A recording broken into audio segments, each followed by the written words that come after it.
If you want to find stocks for trading and you don't have a lot of time to do, one of the fast way to find stocks which can make big moves is to just use a very simple momentum method in TC2000. And in order to show that, let me go to TC2000.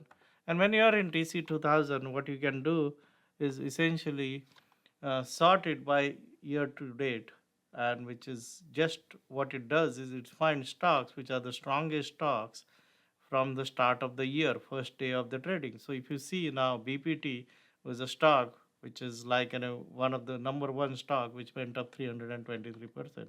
Now TRV is another one.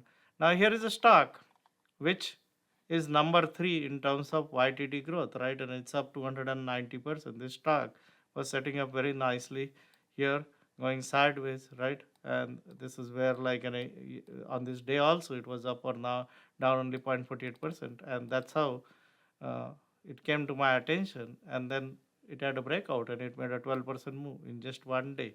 So if you want to create a watch list of stocks which are setting up for a possible breakout, the simplest way, or one of the simplest way, is to just use YTD, because that way you're not going to miss out on any big winner in the year. Now, like this SIGA, which is something which I bought yesterday, is again one of the top 16 stocks in terms of price percent change from the year to date.